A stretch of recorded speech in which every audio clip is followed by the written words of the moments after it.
welcome to another tutorial with me, Punkamo Andy. So today's tutorial is going to be all about potions and the brewing stand. With this tutorial I will be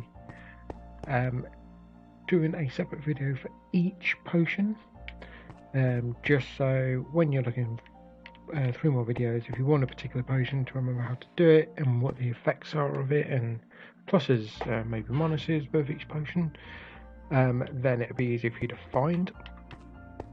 The intro for each of the individual videos is going to be the same, because I'm going to cut it and stick it together per potion, and at the end of the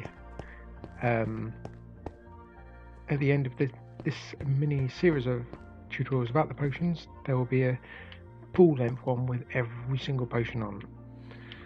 Okay, so let's jump into it. So first things first is the basics for brewing potions. So what you are going to need to build a basic potion is you are going to need a brewing stand.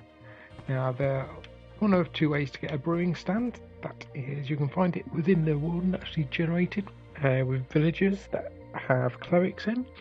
It is incidentally the workstation for a cleric as well. So if you need clerics, you can craft a brewing stand. To craft a brewing stand though, you're going to need 3 cobblestone and 1 blaze rod in this formation in the crafting table. Now with the brewing stand, to power the brewing stand, it will only take 1 type of fuel, and that is blaze powder. And the crafting and the UI for the user interface for the brewing stand looks a bit like this.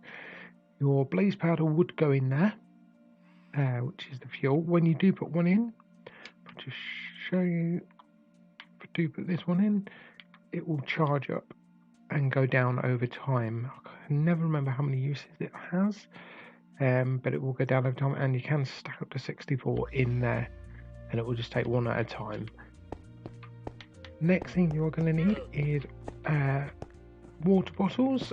So first of all, you're going to need a glass bottle. Now with glass bottles, you will need, there are once again one of 2 ways to get glass bottles. One has a mock drop from a witch, which also can sometimes drop potions and water bottles as well. But for the glass bottle, if you're crafting it, you're going to need 3 bits of glass, and you'll in return get 3 glass bottles. Now to fill the glass bottles, you will either need to find yourself a water source or a cauldron filled with water. I believe you get 3 uses of out of a cauldron before it drains, whereas water source will just keep refilling. Myself, I always go for the water source. Now we will move on to the bases. Once you've got the the other type that you would need from the glass bottle is Dragon's Breath. Now the Dragon's Breath, that is only obtainable whilst fighting the Ender Dragon. So the Ender Dragon will need to be alive to fight it. All you'd need to do is, when the Ender Dragon breathes over you and he's behind the purple mist, is to right click on the ground where the purple mist is, and then you'll collect Dragon's Breath in the bottles. Certainly just a bit of a thing here. When you get to the end and get to the end cities, you can pick up dragon's heads from the ships. You've got stable ones there, but if you put a redstone signal into one, it will move like that. Just giving you a bit of information. And also the next one, the next potion that you would need, or next first step to base potions to start everything, is the awkward potion. Now the awkward potion is the one that you would need to craft every single potion apart from the potion of weakness. To make the awkward potion, I have done this the wrong way around, so give me 2 seconds. Let's fix this.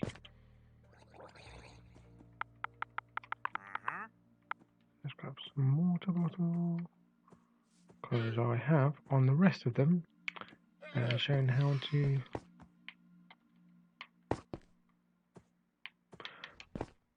do it in the crafting grid. It's a bit easier. So get rid of you, put you there, put you there. So you will need a water bottle in there. Just you can go up to 3. You can then put 1 in at a time. Obviously, you don't have to keep exiting if you're in survival and you've got 3. You just shift them into your inventory, and then when level water in there, that will then turn all of these once it's used into the awkward potion. Next is the mundane potion. Now this you don't need to craft, but it can be converted to a potion of weakness. The mundane potion has 0 effects and is a pretty much useless potion, to be honest.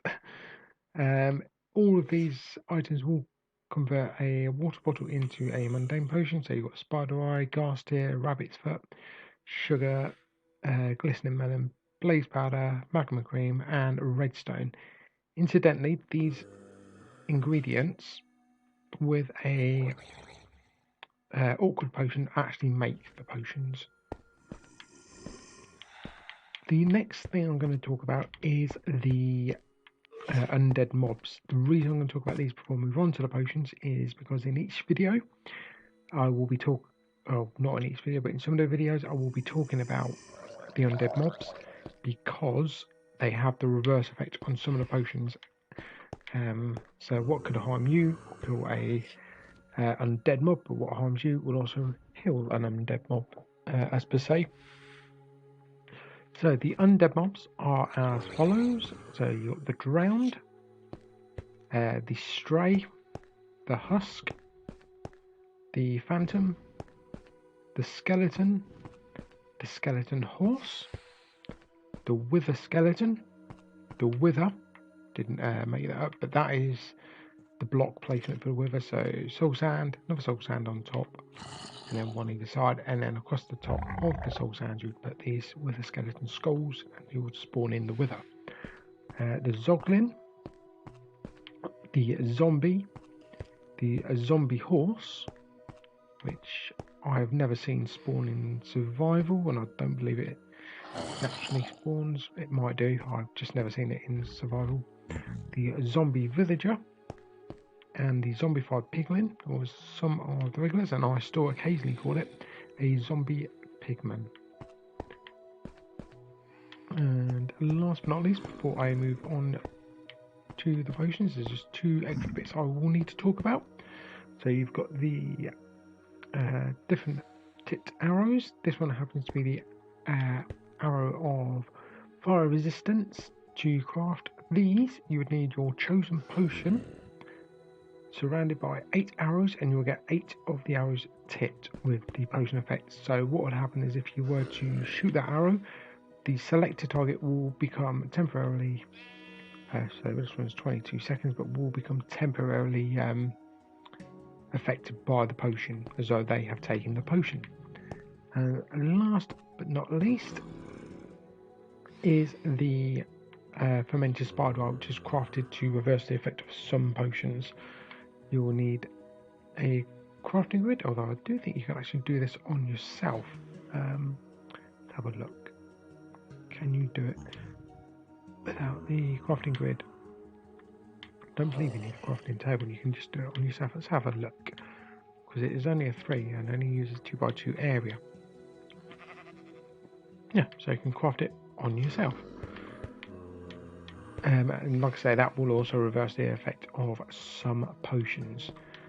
On a quick side note, with the dragon's breath, that is used to make lingering potions, and gunpowder is another ingredient that you will use that will create splash potions.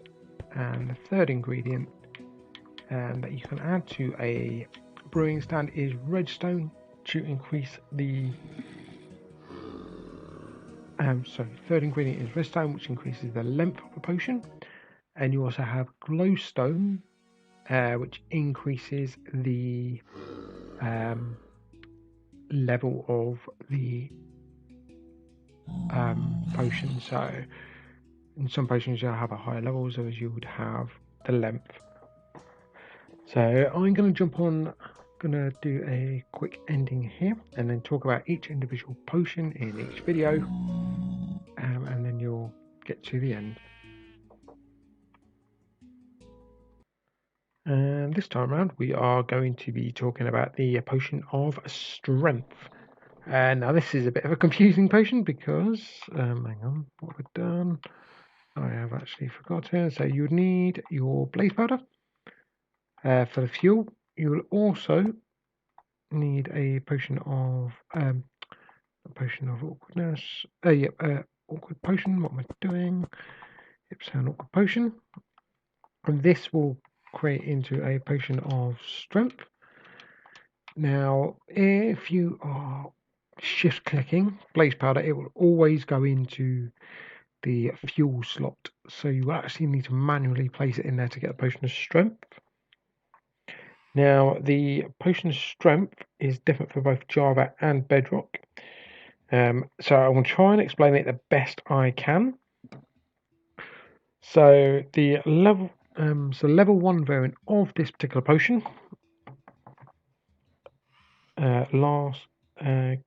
gives an additional 3 damage points on Java. So damage points you'll see if you open up your inventory, how much damage each sort of like weapon creates. So the sword, the axe, even if the shovel, pickaxe and whatnot, they all deal damage and it will give you an increase of 3 damage points. On Bedrock, it increases your damage by 130%.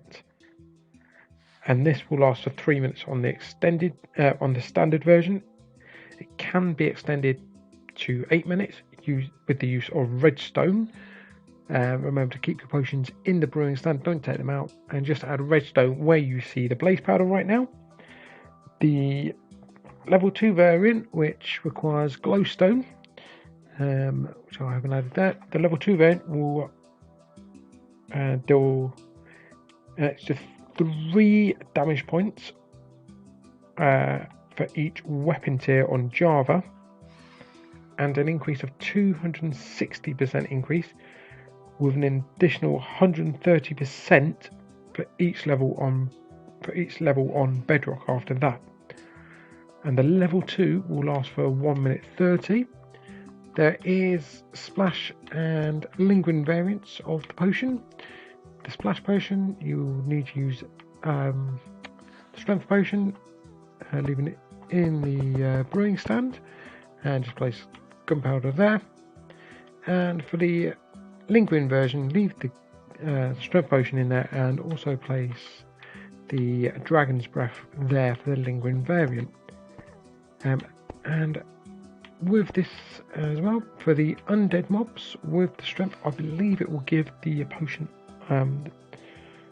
of weakness, if I remember. I'm not 100% certain on that, but I believe it does. And that is all for the potion of strength.